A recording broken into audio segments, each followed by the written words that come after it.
Hello and welcome to Plato's Cave on WZZR, coming to you from Australia for Revolution Radio on freedomslips.com.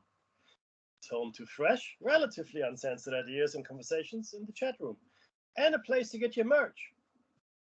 The station is not beholden to anyone, but does require your support. Please donate or subscribe or buy some of that awesome merch I just mentioned, which is on offer at the website. This is show number 5, believe it or not. Time flies when you're sitting in a dark room with a computer screen lighting up your face and the Blue Yeti microphone stuffed right up under your nose. Now, why not join the club and subscribe to the archives? It only costs $5 a month to access the Freedom Slips archives and check out all the hosts' shows. I think at the moment, though, it's free. So get into that. The price is right. For free. Gratis. No extra charge. I would like to acknowledge the traditional custodians of the land from which I broadcast. From me here in Pamela, that's the Darug people. And I would like to pay my respects to elders past, present, and future. Plato's Cave. The last 4 shows we have discussed, well, I have talked at you really, but we have discussed what the prison looks like, what it is, what ancient peoples believed, how it has, pretty much kept us all of our lives, and just how deep it goes. But let's look at the other side of it as well. So I want to spend some time thinking about the other side of the prison, the outside. What's the outside? Where's the outside? What does the outside mean? Well, I don't know, right? I don't really know.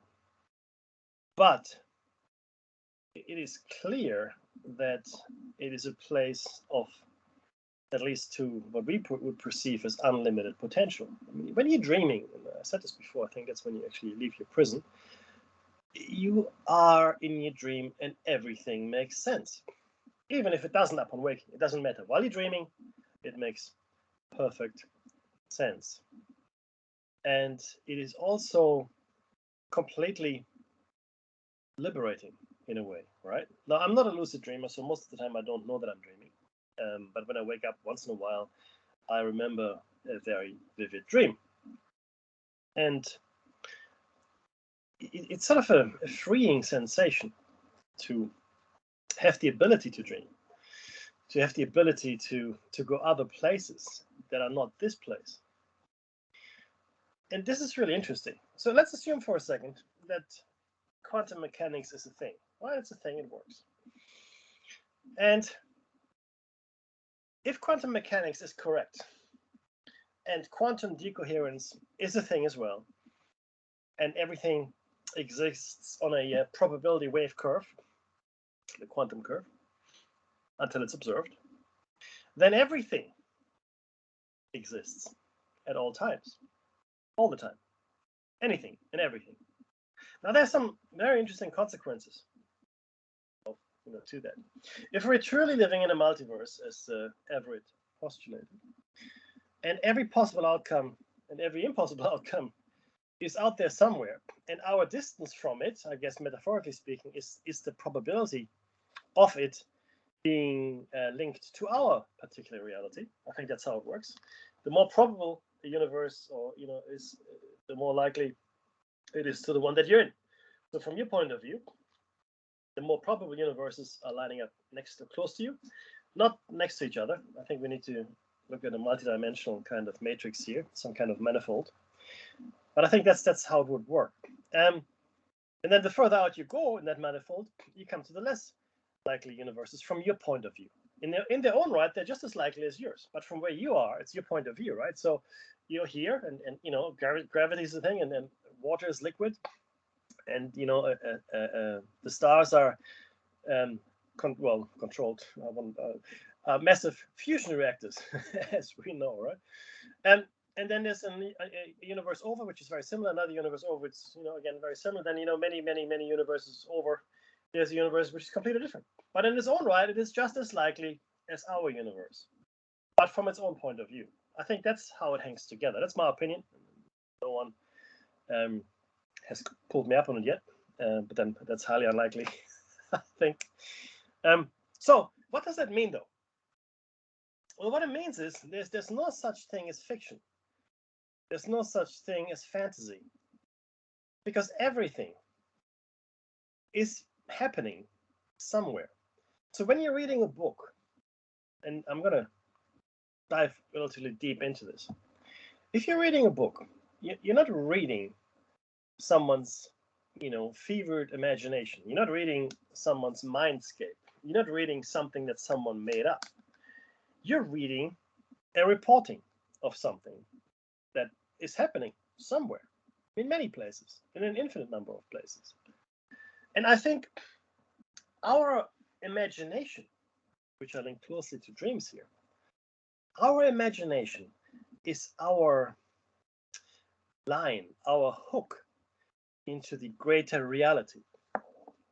The more imaginative someone is, the more artistic, if you will, right, or the more out there, the more they're hooked into the greater multiverse, the greater fabric of what is, not limited by, our limited reality. They see beyond it. They look beyond the horizon of this world. And there's a few, not many, but there's a few people that do that. Some do it just because that's who they are. Some do it assisted with certain psychotropic or psychoactive substances. Others do it through hard work. It's hard work for them to create, and there's a method behind it. And to others it comes relatively easy. I mean, I tell my children bedtime stories, or maybe not as much anymore, but quite frequently in the past, and just the stories just come to me. And most writers, but not just writers, musicians and visual artists, any form of art, seems to come to you.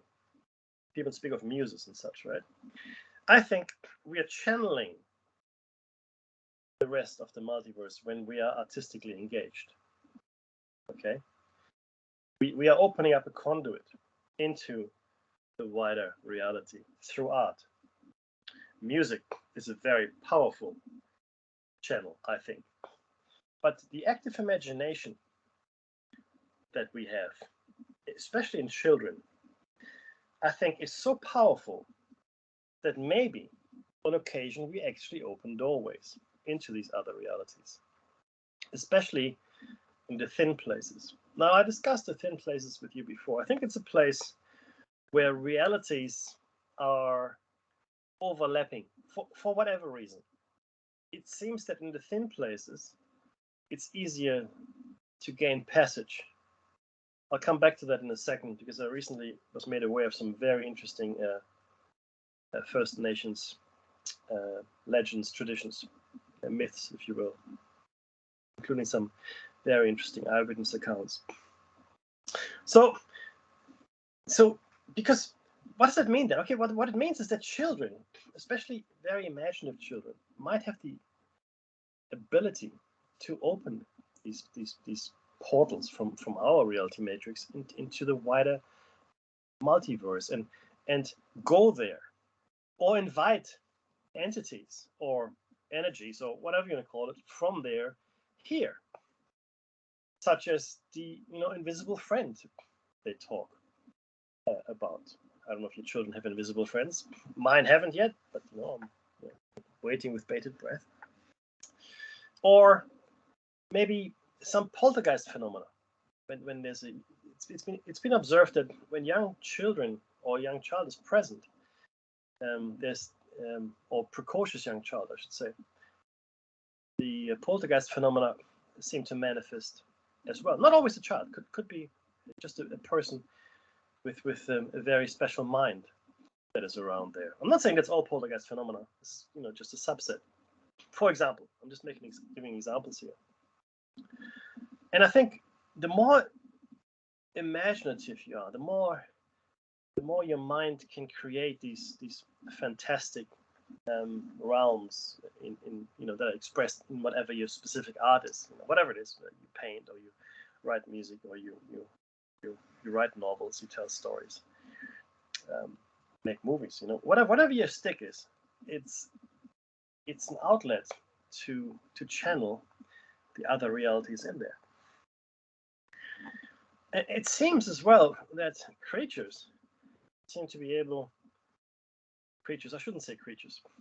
Creatures gives you this negative notion of a primitive being. I do apologize. Let's call them what they are. Let's call them Sasquatch, Bigfoot. I mean, that's what the natives have called them: Yeti, Alma. The Ohio grassman. This is skunk apes, etc., etc. Now, there are a lot of accounts of these creatures appearing and disappearing, just appearing, disappearing, at will, seemingly. There are also a lot of accounts of these creatures appearing the same time as UFOs. I'm not saying what UFOs are, I'm just saying they're appearing and disappearing at the same time that they appear and disappear. And then you, of course, have the missing people from national parks and such. I postulate here that I think in nature, especially in virgin forest, untouched wilderness, there are a lot of thin places. More thin places than in our concreted cities. I'm not saying they don't exist there. I'm just saying they're a lot less common, much further, farther between than in nature. And I think these thin places offer portals, gateways, ways to travel between reality matrices. And I believe that a lot of beings are making use of those. And we do too. We don't know that, but we do. Quite often, I should think. And a lot of people come through these gateways, and sometimes they slip through unbeknownst to them. And sometimes maybe there's traveling gateways, and sometimes maybe the thin places aren't tied to a place, but maybe thin places are tied to a person. So a person keeps slipping through realities on a frequent basis. And maybe people are right in the Large Hadron Collider open up, causing the multiverse, at least in our region of the metaverse, to collapse and overlap. I don't know. It's definitely a possibility. So, but if that is true, then, right? Like I said earlier, there is no such thing as fantasy. Everything that we think is a fantastic story, or maybe just some really strange piece of art, is real somewhere. Imagine, if you will, a universe where Picasso's people walk around, or Dali's melting clocks are a reality. Okay, Dr. Seuss's worlds. Yeah, the Hardy. Is it the Hardy Boys? I think it's the Hardy Boys. Any of those stories, any of those visual representations, any of the music as well. Imagine entire universes that are filled with music. Instead of nothing, imagine a universe filled with music. Right now, we have frequencies going on in our universe all the time. We can't hear them. We can see some of them. Now, human beings are extremely limited in what they can actually perceive. Maybe if we had better methods of perception, we could actually hear the music that is playing in this universe. All right, I'm not saying, that we can't, or some of you can't. Just most of us can't. Isn't that an astounding thing that, if you had free reign of this real reality, you could go anywhere you wanted. You could go anywhere you wanted, experience anything you wanted. And I think death as well as time are part of our prison, of course. Right? And I think we live way too short lives. 100 years doesn't even scratch the surface of what we could accomplish. We did entire show cycles on another show I do with Dave called The Shiny Side Out, looking at longevity and immortality, in fact. So we are extremely limited, but every once in a while there's a crack of light that comes through our prison wall, right? And we can't help it. We love it. It's art. It's an insight. It's joy. It's something that makes it worthwhile continuing living. It makes it worthwhile to stay the course and continue your existence. I still believe we should all try very, very hard to escape. We'll get to the escape in due course. I do believe, as I said earlier in an earlier show, that we missed an opportunity in 2020. There's something I like to call the awareness cascade, and there were a lot of leaps of intuition and some epiphanies along the way. And if you ask me how I came to believe what I believe, or how I came to postulate any of the things I say, or even dare to say them, in fact, it's because I trust my gut, I trust my intuition, and I trust the leaps my mind seems to want to make. So I built this algorithm based on the Fibonacci sequence, and I overlaid it with population figures, our population figures. And the next Fibonacci sequence, when I did this in 2012, I think, or 2013, was 7.76 billion. 7.76 billion. That was the next Fibonacci sequence number as it relates to our population. And then I overlaid it with population statistics that are readily available. And the projection was that in 2020, we would reach 7.76 billion. The numbers, I've got the numbers actually an accurate number. It's not just 7.76 billion, 7.776 something, right? I can share the proper number with you if you're interested. And I said that, and Dave and I, we put on the show, and there it was. And then 2019 happened. And what we also said was that the event that would probably stop the ascension, I was of the opinion that it would be a catastrophic event, potentially, causing a lot of death, a lot of destruction. And what happened instead was we had the pandemic. And while yes, there was death, and yes, there was, I guess destruction wasn't really that prevalent, but death was there. But the key factor I had underestimated was fear, and we talked about fear, I think in the show number 2. I had underestimated the fear factor. But the fear was enough, I think, to kill off the ascension event, the awareness cascade. Now, the thing is this: death is yet going to come, because I do believe that the pandemic is going to see us out gently.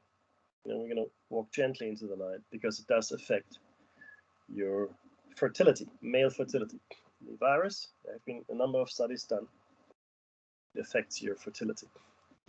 You're really caught between a rock and a hard place. Do you know what I mean? And I don't want to talk too much about it, because I do want this show to be available on other platforms. So I don't want it to be blacklisted. But the SARS-CoV-2, there are studies, and there are more studies being done, but it does affect male fertility. That's a thing. Significantly, if you get it bad. If you get a bad case of SARS-CoV-2, your fertility is affected very, very badly. But it's still affected. Even if you get it mildly, there's still being affected. Now, the vaccine is purported to make your disease less bad, right? So they say. But then there are other issues with that as well, right? Do we trust the vaccine? Do we trust the people that give it to us? We are in an impossible situation. We're between a rock and a hard place. There is no good decision here. There is no good decision. There is no ideal solution here. We just have to do the best that we can, right? Inform ourselves as best as we can. But what I predict here, and I'm gonna see if I can build another algorithm around this, that we, over the next 10, 15, 20 years, we see a massive decline in birth rates across the planet. That's my prediction. And I believe that it was done this way because in the past there were cycles of destruction which must have been catastrophic. If you look at the destruction that we can still see on the planet, you get places like Pumapunku where it looks like a huge I don't know, some force was unleashed that threw rocks and boulders and masonry, for hundreds of meters. So I don't think that happened here. And you look at the Toolstone event in Baalbek. We still have massive 1,000-ton stones in the quarry. Other places in the world as well. You just see that at some point the monolithic the stone builders stopped. They just stopped. And I think it was to do with the Great Flood event that also brought to an end the Ice Age. The last one. There's a lot more information around this. So here we are. We're gently walking into the night over the next 15 to 20 years with birth rates declining. That's my take on this. Because if you do it that way, you're not really affecting the running of civilization. Because you have to understand the parasites or the inmates that have become institutionalized here. They don't want to give up their comforts. It took a good, I think, probably 15,000 years to reach this standard of civilization again, right? To become a spacefaring, overtly species yet again, or at least the surface dwellers, us. 15,000 years. 15,000 years of relative darkness from a civilization point of view. 15,000 years. So I reckon they sit down in a boardroom somewhere, however many of them there are. They said, look, this is a really bad idea. I don't think we should do that. Like an extinction event doesn't, it's a surefire thing. But we got to be smart about this. If we do that, we're going back to the Stone Age. We don't want that. We got our own little creature comforts, but it'll take forever, before we get to this level of entertainment again, this level of distraction, etc., etc. That's not a good idea. So let's try something else. Let's try something else. So they did. Why don't we do this SARS-CoV-2? That looks interesting. What does it do? Can it do this? Can you make it do that? And then you know what? Then we have this, and then because it's out there, then they'll want help from us. So we'll give them that help as well. So it's between a rock and a hard place. It doesn't matter what decision you make. But the parasites have it worked out. You have to understand that they've been around for a long, long time, right? And most of us don't remember our past lives. They do. In fact, they don't actually die. They have found a way around that. And that's why they don't want to leave here. I don't know who started this reality matrix. And I don't know who first put us here. Did it become of our own free will? I have no idea. Maybe we did. Maybe this was just like a holiday. Maybe this was just like a game setup. I don't know. But we're here now. We're stuck because we have with us a whole bunch of institutionalized entities that can no longer imagine being outside the prison. Now, we're lucky in many ways because we did not take the immortality route. Or, because when we die, we forget most of our lives. It's forgotten. Some of us remember reincarnation, sure enough, but a lot of us don't remember it. That's a blessing in some ways, because it leaves us less tainted. It leaves us less institutionalized. We're still institutionalized to a certain degree. There's still damage to our essence. Absolutely, there's. And so the sooner we get out of here, the better. How long have we been here? Phew. Who knows? Well, time is an illusion, but let's say it isn't. And if it isn't, then we've been here a long, long time. A long time. And not always in this form either. Not like this, Certainly biological entities, yes. And I think bisymmetrical, I think that's part of the whole setup. So we have linear thinking or even circular thinking, right? But all of these modes of thinking are wrong. They're completely wrong. The true mode of thinking should be all-encompassing. We shouldn't think in linear ways. We start somewhere, there's a middle, and then there's an end. That's wrong. And we shouldn't think in circular motion either. The circular motion just perpetuates the box because go around in a circle. You live, so you're born, you live, you die. Then you're dead for a little bit, then you're reborn. You live, you die. Born, live, die, born, live, die. That's a circle, right? But this is the kind of circle that keeps us here. It keeps us imprisoned, right? The linear thinking is just as bad, right? Because we can't envision something not having a beginning or an end. In a circle, there's no defined beginning or end. but you're on the same thing. You're on a wheel. You're on a wheel forever, on a hamster wheel, right? No beginning, no end. It's the same prison as a beginning and an end prison. It's very hard for the Western mind not to think in a linear fashion, and it's very hard for an Eastern mind not to think in a circular fashion. They've caught us by the short and curlies. No matter how hard we struggle, we can't escape our way of thinking. It's predicated. It was predetermined by our biology, the very way our bodies are made up. Right? I find it fascinating.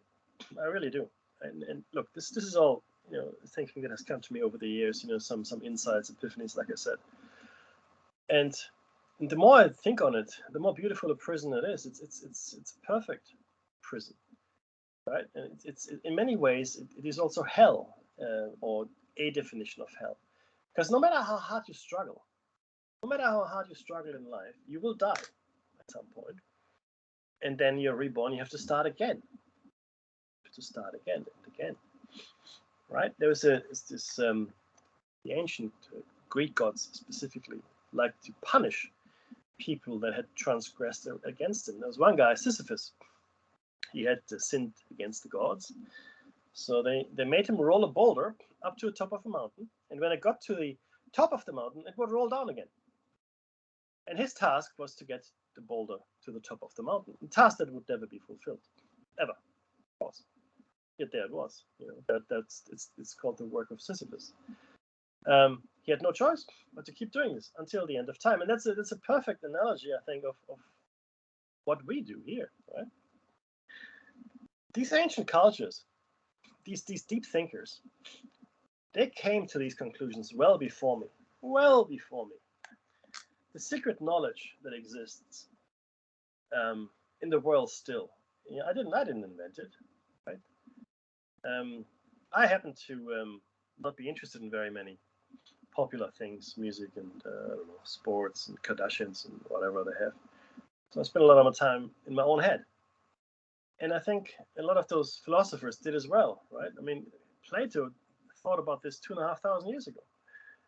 The Hindu mystic, the Hindu mystics thought about this, 4,000 or 5,000 years ago. And there's knowledge that has been lost in time, and great thinkers that we don't know anymore. We don't know their name. We don't know what they thought. We can only see the echoes of some of the things in myth and legend, of some of the things they brought to the table. But we don't know who they were. We don't know, we don't know what their insights were. Only some of it. Only the shadows exist still. And that's where we are, right? We're living in a shadow world. We need to get out of the shadows into the real world. We need to accept that we live in a shadow world. We need to accept that reality, as real as it seems, and I know it does seem so real, right? It's not that real. Virtually none of the ancient peoples, none of the I guess what we call the natives these days, right, believe that this life is real. They believe that there is another life out there, a dream life. And when you dream, that's when you live your real life. We discussed this. We discussed the dreaming. The Aborigines had a continuous culture here in Australia for some say 40,000 years, some say 60,000 years. That's a lot of thousands of years. Okay. And in that time, they must have a lot of time to think about things and really do some deep soul searching. And they talk about the dreaming, as we discussed. And the dreaming is a place that is now and always and everywhere. The dreaming or the dream time is not a place in the past. It's not a place in the future. It simply is a place that we can no longer reach. We're cut off from it. Not everybody, I don't think, but the vast majority of us. And that dreaming, the multiverse, the dream time, what I'm going to call it, that is our actual home. That is where we should live. But as we are here now, and we have some people in the chat here as well, and we had a little bit of a chat around PTSD earlier. All of us are suffering PTSD, or shell shock, as they called it euphemistically back in World War I. Because we are living through this, it's a brutal world. We're living through this brutal world death is our constant companion, no matter how illusionary it is. For us, it's real, because the death of a loved one or the death of anyone really is a real thing. It's finite. It's finite. As far as we know, in this reality, that's it. Done. It's terrifying. And see, it's a very deep fear that we have when we live here. Most of the time, we don't think about it. Most of the time, we don't. Right? But it is always with us. It's always present, that fear. Fear of death, fear of the unknown, fear of the foreigner, fear. It's genius. As a prison, it is genius. So what do? You don't give in to your fear. You don't fear. You don't fear. Right? Why fear? I mean, okay, so let's say you're going to die tomorrow. You have the moment right now. And I think in the real reality, it's always the moment. And I think we can access all the moments of our lives. Right? I don't think there's a sequence to it. I don't think there's a linearity to it. It's hard to get your head around it, right? It's of course it is, because that's what we used to be thinking in linear terms or circular terms. But there's always a flow. There's always a certain flow of causality, right? What if I told you causality is an illusion too? Right? Causality. Oh, you start with your hang on. Causality. No. If I drop this glass on the floor, it'll shatter. That's what you are. That's what you're perceiving. That's your experience. That is correct. But what if I told you that fairly recently scientists, through a variety of experiments, are now doubting the validity of causality. Causality might not be a thing. It seems to be a thing because that's what we expect. That's what we see. Imagine a reality that doesn't have causality, where you don't have a flow of things. In our current state, we would go mad in a moment. We would go mad. We would be insane. We couldn't handle it because it would just be crazy. It would be completely incomprehensible to us in our present imprisoned state. However, if you get out of your prison and your full faculties come back to you, that's just normal. It's just like now, like the way you feel right now about this world and this reality. That's how you would feel over there. Again, no need to fear that, right? It's really important for us to free our minds. And how do you do that? How do you free your mind? Well, we're going to talk a lot about meditation and a few other things. But training your mind is the most important thing. And if you look around the world today, I think you will see that the one thing that is being discouraged the most, except in some circumstances, is to discipline your mind. In fact, it seems as though we are actively pushing our children away from having a disciplined mind. TikTok has an attention span of 30 seconds these days? Is that it? Right? I mean, how many people young people, can sit through a 3-hour movie, right? Without playing on their phone. In fact, who can do anything without playing on their phone, checking their social media? Oh, how many likes did I get? Or what did Bob post? Jemima, did she send me anything? Like, it's a constant thing. It's like we little mice and rats at the pellet machine inside the maze. Pellet. Reward. See, our brain is just being trained to to respond to these fake reward scenarios. I mean, it's a thing. If you get likes or someone comments or any kind of recognition online, releases chemicals into your brain that are pleasurable. They're pleasurable. Dopamines. It's a good thing. Oh yeah, someone liked my stuff. Or alternatively, on the other hand, the flip side is they don't like your stuff. Oh my God, people spiral into depression. They spiral into depression because some person they don't know didn't like or disliked something they put on the internet. Take a step back and think about that. Sticks and stones. Remember that little old adage? I mean, if you're old like me, you probably heard it. Sticks and stones may break my bones, but words will never hurt me. Not true anymore. Forget sticks and stones. I prefer sticks and stones. Thank you very much. These days, children are driven into depression and suicide, to drug abuse, because of online bullying, cyberbullying. That's incredible if you think about it. Turn the machine off. Turn the computer off. Now, the computer is a wonderful thing. Don't get me wrong. Television, all these wonderful inventions in Israel, they're great if they're used right. But we can't help ourselves. We have to misuse it. We have to misuse it. That's who we are here in this reality. That's the damage I'm talking about. This is damage to our essence. This PTSD we're all suffering from, right? It's a real thing, and it is accelerating. Everything around us, the way we educate our children, the way we distribute food and water on the planet, what we feed our children, for that matter, right? The medication we pump into ourselves. We don't even know what we take. We don't know. I dare you to explain to me all of the medication that you take and understand how it affects your body.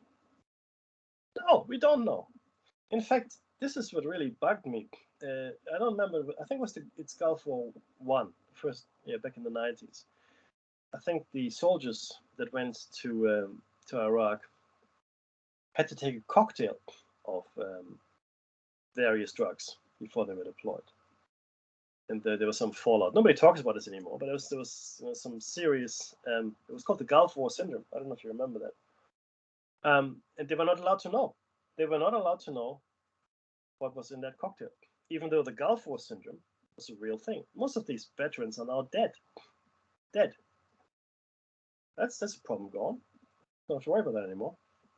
Isn't that crazy? I have a friend whose father served in Vietnam, and he was exposed to Agent Orange. Sorry, I just saw Mace talking about Agent Orange. And she has no pupils. Sorry, she has no irises. Right? It's a known effect. It's a known side effect of Agent Orange exposure. But there are not enough people in the world that are suffering this, so she can't claim any compensation. Okay? It's not enough people affected. Now you can't prove it. But we know it's an effect. Yeah, but it's not enough people in the world. Sorry, no, doesn't count. Right? It's incredible to me that we're so laissez-faire with our fellow human beings. Right? Again, Gulf War syndrome. Look it up. It's a real thing. And it goes on and on. Right? We give our children medication to calm them down. Oh, he's got ADHD, ADD, whatever, right? What does that mean? Oh, he runs around, he's disruptive, Well, if you ask a child that is 10, 12, 5, 6 years old to sit down for 8 hours, 7 hours, 6 hours, whatever it is, in a room, learning dry stuff, what do you expect? What do you expect? Not only that. This is the kicker here, right? So let's examine this for a second, right? This ADHD thing. All these kids, and this is from a really great documentary by Morgan Spurlock, Supersize Me. So he went to this school in America, and I can't remember. I mean, you can watch the documentary yourself, but he went to this school in America, which within their county, I think they took all the worst students, all the students that had been expelled elsewhere. They were put into that school of last resort. So Morgan Spurlock visited it, and he looked at the cafeteria, he looked at the school, no graffiti, no roughhousing. He talked to the principal and goes, "Look, these are all the worst kids in your area." And the principal said, "Yes, well, they were, yes. What did you do? What did you do?" Because clearly, they're not like that anymore. And the principal said, "Well, we did something very simple. We banned all soft drinks and fed them natural food. So the food is cooked here. There's no pre-packaged or pre-prepared or highly altered or manufactured food. It's all fresh. It's actually cheaper." And Morgan Spurlock said, "That's it. And the principal said, that's it. That's it. Just, we got all the sugar drinks out of the diet, and we got all the chemicals out of the diet, all the coloring, the food colors, right? All out. And look around you. We are doing this ourselves. And if we're not doing it, we're accepting it. That it's being done to us and our children, right? It damages you. It doesn't allow you to think as clearly as you might otherwise, right? This is the thing. And the more money you have, the more educated you are, the less likely you are to do that to your children, right? It is a deliberate effort by the parasites to disenfranchise in every possible way the vast majority of the people. The only way you can really get out of that kind of thing, like, eating all the, well, it's called the bad foods, the near foods, and sugar drinks and exposure to, too much screen time, is if you're of a higher socioeconomic bracket. There have been studies done that show that. The higher the socioeconomic bracket, the less likely it is for your kids to fall into any of those categories or to have too much screen time or whatever, right? Now, why don't we educate everybody that way? Why don't we do that? Why can't we do that? Okay? I mean, seriously, it's easy. And there are food revolutions coming through, and this is a first step of the detoxing we have to undertake as a race to get to our ascension event. Because they will do what they can to keep us here. Do you know why they put fluoride in the water? Now, this is you might think, oh, Mackie's crazy now. He's not. He might be. So, fluoride accumulates in your body in a very specific place. In fact, at much higher rates than anywhere else in your body. I looked at a number of studies that were done. Happy to share them with you next time. I'll bring it. In your pineal gland, fluoride accumulates in your pineal gland like there's no tomorrow. And by the time you're 40, there's a tooth in the middle of your brain. Well, it's not a tooth, of course. It's your calcified pineal gland. That's what it is. And we're going to talk about the pineal gland in due course. It's very, very important to the overall arc of what I'm trying to tell you here. Yeah, there's a tooth in your head. The Nazis were the first to introduce fluoride as water. You know that? It's a thing. Actually, it's a thing. And you have to ask yourself this. And I spoke to my dentist about this. As I go to the dentist, I took terrible care of my teeth when I was a child. Much better now. So I go for my regular cleaning. They clean my teeth, and then I put the fluoride paste on it for a little while. Then I rinse. They tell me don't eat anything for half an hour, and all good, right? So I talked to my dentist some time ago. I said, look, fluoride is a topical treatment. I said to him. He goes, yes, right. So you put fluoride on my teeth to strengthen the enamel. He goes, yes, right. So why do you put fluoride in the water? Then I explained my thought process to him. I said, well, look, if you drink water, your fluoride enters your body, right? And is there a mechanism, a process by which your digestive system gets that fluoride to your teeth? He says, no. All right. Then I said to him, well, okay, because if it did, then we should have fluoride tablets, shouldn't we? We should have tablets that we take them, and then that makes our teeth better. He goes, yes, but it doesn't. He goes, no. So what is it then? He goes to me, well, the thinking is that the water or the time that the water spends in your mouth, the fluoridated water, is enough to strengthen your teeth. I said, I see. Right. So I still don't understand why we have so much of it. I don't think we have the water in our mouth long enough for the fluoride to actually be effective, considering that water is not necessarily everybody's first drink. He goes, yes. Then he started thinking, look, I think you're onto something there, he said to me. Because fluoride is a topical treatment. Fluoride in the water, unless you gargle with water, like, for half an hour every day, or an hour even, because, it's not that much fluoride. It's enough to be harmful, but not enough to do anything for your teeth, in my opinion. You ask yourself, well, why is it in the water in the first place? To calcify your pineal gland. That's why it's there. To shut the door to your individual escape. Because that's the pineal gland. Right? There's no other way to run. There's nowhere for you to run anywhere. You can't run anywhere. There's nowhere to run. The escape comes in 3 forms, in my opinion. 1, cultivate your pineal gland, and you figure that out. 2, you become an astral traveler. You actually project. You build up a strong enough, I don't know, energy, soul, car, whatever you want to call it, and get out that way. Difficult, I think, and almost impossible. But I guess anything can happen. Or you ascend. You've done all the right things. You've lived an incredible life, and you formed no attachments to this world. You're completely free of anything that could pull you back into reincarnation, and off you go. The 4th one, there's a 4th one, but I'm less certain about that, which is the ascension event, the rapture, the awareness cascade, whatever you want to call it. Right? So that's where we are. So this is the nature of the multiverse, and like I said at the start of this, there is no such thing as fantasy. There's no such thing as a made-up story. It's just a report from somewhere else. So you read something that somebody you think made up. It's not made up. They're channeling that reality. It's not made up.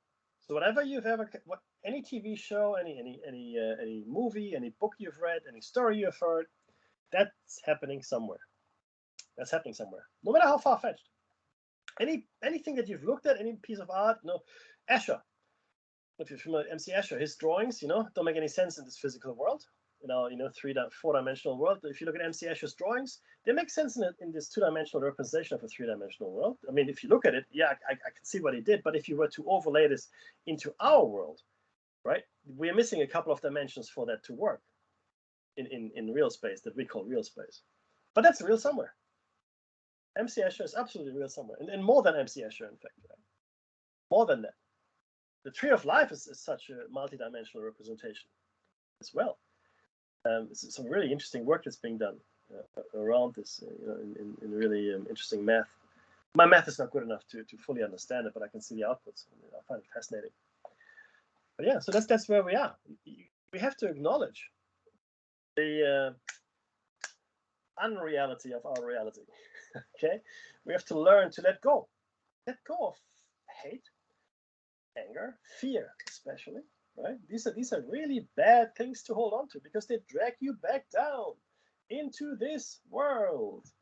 And evidence for that is all around you in popular culture. And I think art is a really insightful medium to tell us about the world. I don't think art imitates life. I think art reflects and holds the mirror to life to some extent. Not to the point of reflection, though, but rather to the point of introspection. So the mirror is held up, and you don't just see it, but you see deeper. Art allows you to see deeper. It's not just a reflection, it's an introspection. Good art, at least. Good art can. All right. A comment. Yes, you're correct. That is actually the answer. The Beatles said it. Love is the way. Love is the answer. Love is the way. Love. All you need is love. That's true. True love. And the funny thing is, the Greeks had many words for love, eros, and caritas, and all kinds of love. There's this love for your brother, you love for your lover, love for your children, love for your country, you love for yourself. Love. And we in English, we're very limited. We only have that one word, love, which has so many meanings across the spectrum, right? But the truth is, love is the answer. All you need is love. That's pretty much it. If that were how we lived, if that were our way of life, then this reality matrix would be okay. Be okay, right? We would not need to go anywhere else, but it isn't, unfortunately, right? It just isn't. So we have to hopefully, find a way home somehow. And we'll talk about how in the future. It's not easy. If you're interested in some of these details or more of it as well, we're running a hypothesis show cycle on the Shiny Side Out at the moment every Sunday. It's, I think, Saturday morning for the States. With the time changes, I'm not sure. It's I think 3 a.m. or 4 a.m. potentially.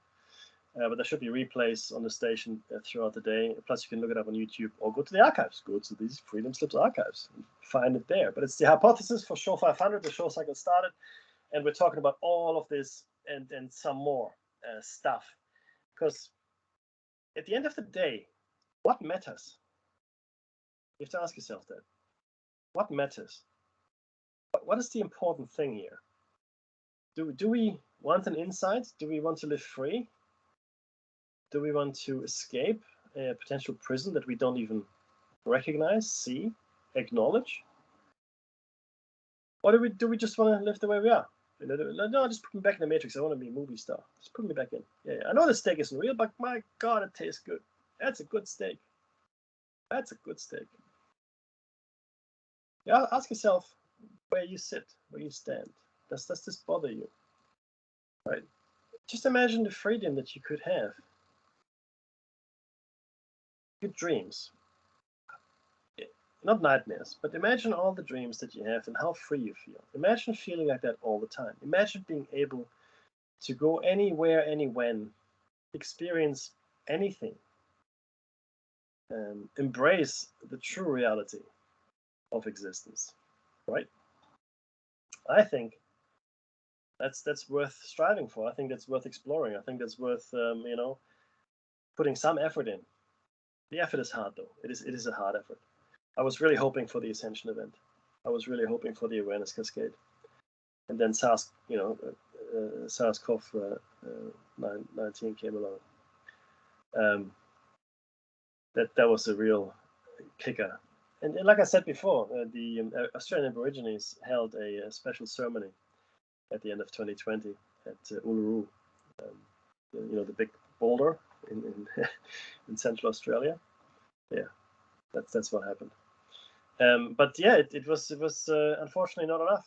The fear, the unease that the world was feeling was too much, and we were and still are in the throes of this fear, this uncertainty. And like I said before, there is no good decision here.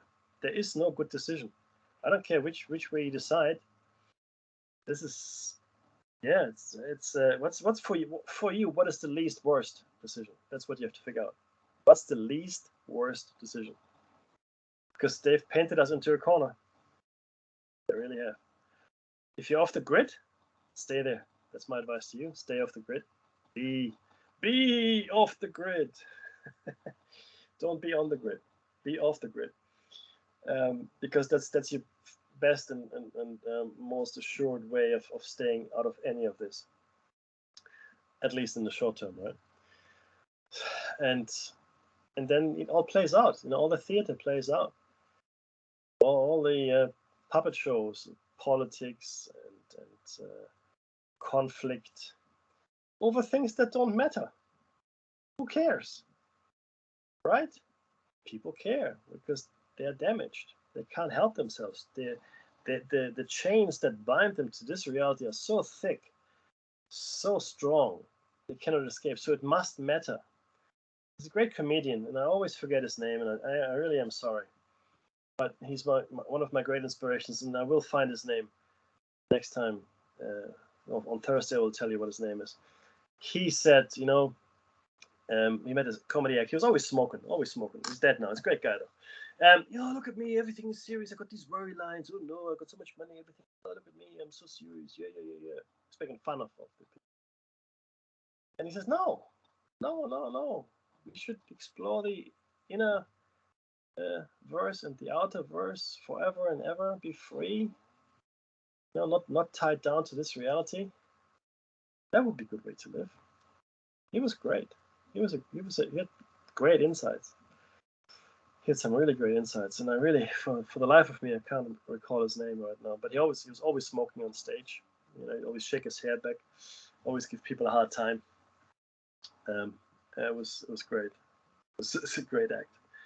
And then, look, here and there you will find people that have an insight. Maybe you're one of these people that has an insight, understands what is going on. Maybe you're First Nation people, one of them, right? And you understand that, there are these gateways and portals. And there's more to this reality than we can ever figure out. More than we're allowed to figure out, right? We're living in a censored, completely controlled environment. And there's the music. Look, don't go away, guys. Mitchell Bob will entertain and enlighten you with his awesome show right after this. Donate if you can. Peace out, and I hope to, speak to you on Thursday.